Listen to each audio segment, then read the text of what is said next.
Last question of the evening. Fade in. An office compromised of cubicles, all of them lined in rows as if the aisles of an airplane had been converted into office space.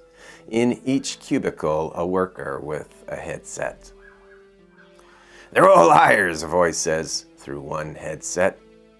The man conducting the interview, Anders, doesn't reply. He waits for the respondent to answer the question in the survey. "Hey," the respondent says, his voice charged with a coercive energy. "What do you think?" "A lot of people feel the way you do, sir." "That's right," the man from rural Saskatchewan says. "They all go to Ottawa, they promise you the world, and then they do nothing." Pause. Anders glances at the supervisor's station, eager to see if his call is being monitored. He can't make out the supervisor's screens. "Sir, if you could please answer the questions as they're phrased, we'd get through this much faster." Saying this is a mistake, not because the respondent is offended by Anders' chastisement, because it suddenly makes him aware of how long he's been on the phone. "Good Lord, mister! Look at the time. We've been yammering for half an hour." "We're almost done," Anders lies. "I can't be talking about all this sort of political nonsense for half an hour." "Please, sir, would you just bear with me for another 10 minutes? 10 minutes? Listen, I don't have 10 minutes. I think I told you enough." "Is there some other time I could call you at?" "No, I'm real busy. I said enough. You just fill in the rest." "I can't do that, sir." Now a note of pleading has entered Anders' voice. "I'll get through the rest of this really fast. If we don't finish it, then I'll have to throw the whole thing out." "Am I getting paid for this?" "Pardon?"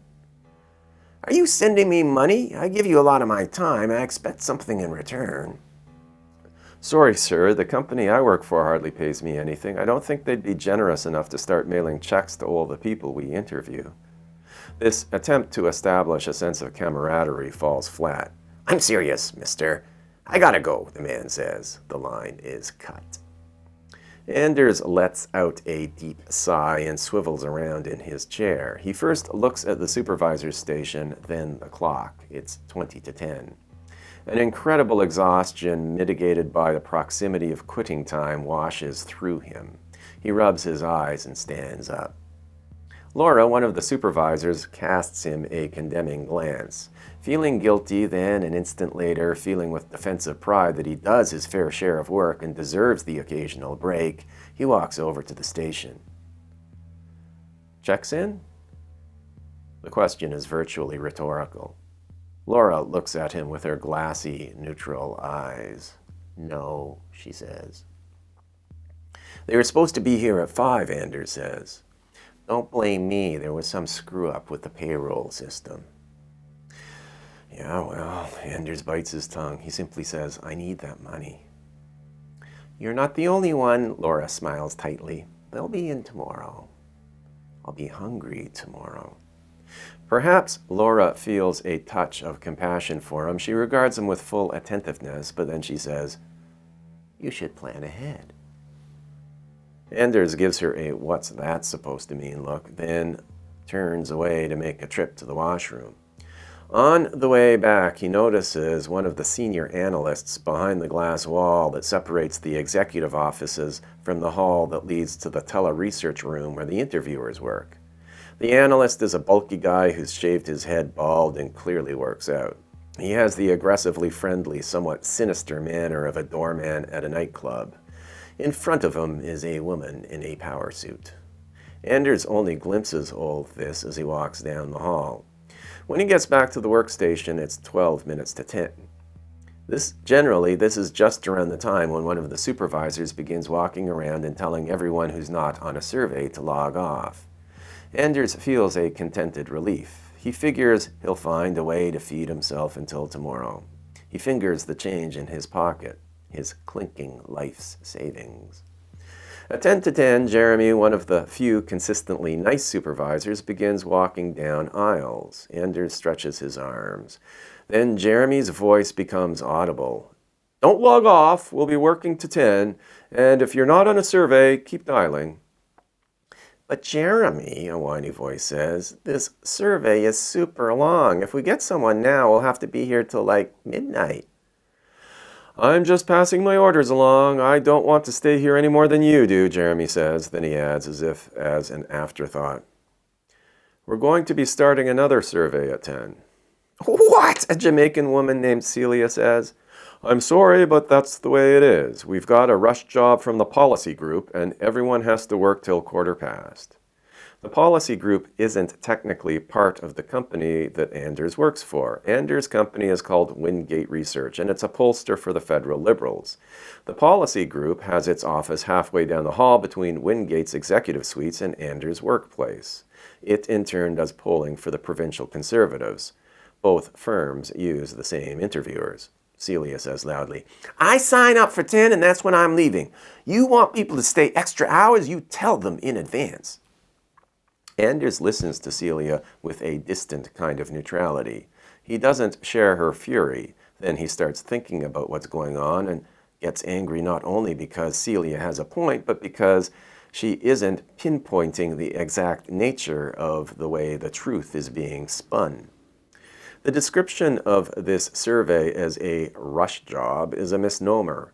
While it's understood that some surveys are more urgent than others, all of them need at least a day or two of preparation. If nothing else, the analyst who wrote this particular survey would have begun working on it early in the afternoon. There is no way management could have just discovered it needed this survey done. Then a more calculating, more cautious part of Anders' mind kicks in. He's been having trouble getting along with the supervisors lately. Even the normally genial Jeremy has been prickly. And Anders, a university student with post-grad ambitions, is too intellectually proud to put up with the low-level condescension which is routinely directed at the interviewers. He tends to snap back when criticized. He knows he has a reputation for being difficult. If he were to stay for an extra 15 minutes, it'd help him go down in the supervisor's good books. Everybody log off, Jeremy says to the whole room. He repeats his message a few more times, like a portly town crier walking down a street of computers. You know what the survey's about, Anders says to Michelle, the woman with no front teeth, who's sitting at a station opposite his. She shrugs. Maybe the teachers' strike, she says. Anders realizes she must be right. It's early November. The strike has been dragging on for over a week, and the provincial government is starting to lose the battle of public opinion. Simply that it has been holding off legislating the teachers back to work shows that it's scared. Despite himself, like a true political junkie, enzymes of excitement begin coursing through Anders' blood. It's like being a sports fan at a playoff. He wants to see what the final matchup is going to be. The survey's number is 154, Jeremy announces. This is manual dial. Please log on. Anders begins reading the new survey. Any anticipation he experienced a moment before is evaporated by the sheer length of it. It contains over 80 questions. Look at this, Celia says. This survey long, Jeremy. There are murmurs of agreement from her section of the room. Laura rushes over to quell the problem. She speaks to Celia, her voice inaudible. I don't care, Celia says. Them policy group people do this on purpose. They do it last week, too. And what about our half-hour break? We've been working for more than 5 hours. We're entitled to half an hour break. It's only 15 minutes extra, Laura says. You'll be paid for it. Celia's tone lowers, but it's still adamant and clear with outrage. That's not right. They're trying to nickel and dime us. They plan this. Again, Laura's voice slips under the threshold of hearing. Anders turns back to his screen. He's been phoning the West most of the evening. With its time differential, he hasn't had to worry about upsetting people by calling too late. With dismay, he realizes he'll now be phoning Metro Toronto, the most cranky and survey-harassed region of the country, at 10 on a Tuesday night. He swears to himself. The questions keep appearing before him. Almost all of them are leading. As was said earlier, the strike by the teachers' unions is illegal. Does knowing this make you more likely or less likely to support the provincial government's reforms to education?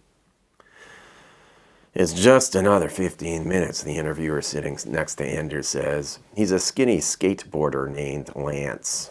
He once told Anders he ate one meal of eggs and bread a day for a week.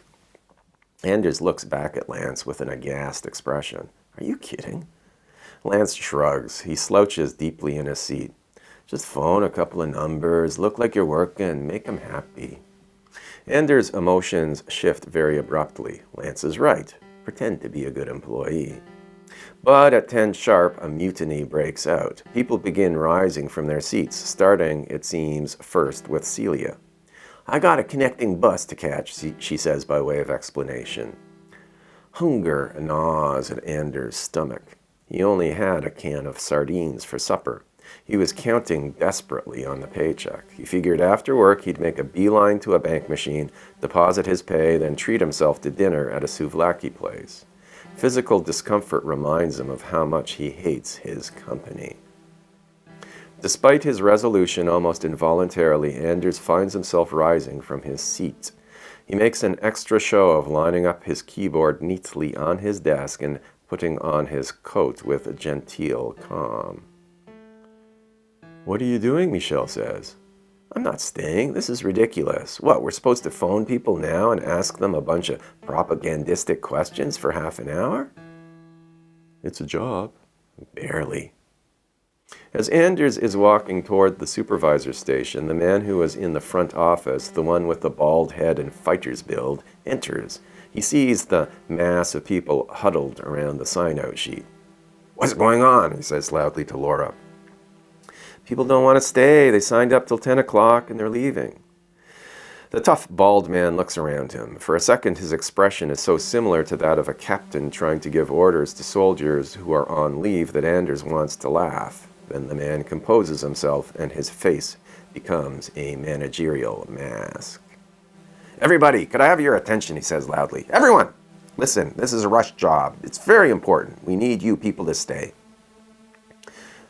A number of the people milling around stop. Everyone seems temporarily frozen by this man's voice. Then a few people move discreetly toward the door.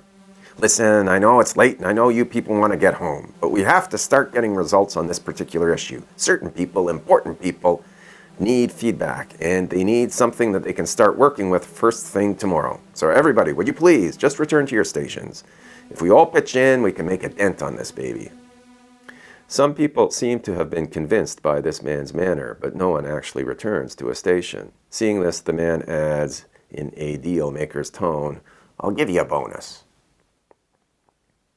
The man is standing right beside Anders. Although the man isn't looking right at him, Anders can practically feel tendrils working their way out of him, as if he has thousands of microscopic hairs waving gently in the air, picking up people's opinions chemically.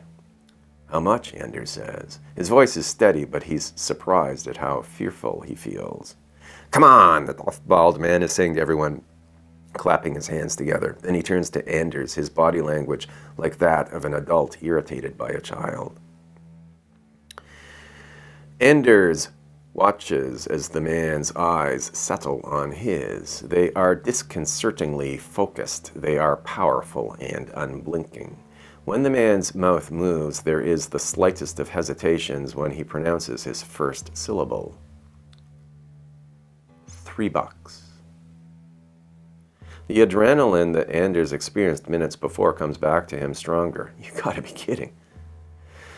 The tough, bald man holds his hands out in front of his pockets as if to say, hey buddy, that's all I got.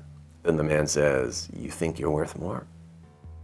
A voice in Anders' head tells him that he should back off. It tells him he's making a huge mistake engaging in confrontation. Everybody else in the room knows this man's a jerk. Why say it to his face? So Anders, thinking he's being conciliatory, says, I'll do it, but yeah, I think I'm worth more. Let me tell you something about what you're worth, the man says. He holds up his hand, making a zero sign with his thumb and forefinger. I could have you replaced like that. He snaps his fingers with startling volume. Now get back to your frigging station or you take a walk out the door. This is too much. Anders glares. Maybe more than one person will walk out that door. What's that supposed to mean? People here are pretty sick of working for $8 an hour. We get no raises, no benefits, no consistent hours, and the company rakes in millions. Anders feels as if his nerves are exposed. He's absolutely convinced the man is going to hit him. He's startled. He thought he'd left this level of fear behind in high school. That's the industry standard, the man says. He narrows his eyes. Pal. You got people here who don't even have enough to eat. You think that's a fair standard? The man looks at Anders. He looks at the people nearby. He smirks. Most everybody is well dressed. A schizophrenic electricity fills the room. Anders is completely alert, but also more tired than ever. He feels that everyone's attention is on him and nobody is with him. All the other people stand around, waiting. A horrible sense of defeat hovers at the fringe of his consciousness. What did you say your name was? The man says. His voice is superficially polite, but it's edged with the appetite of an axe.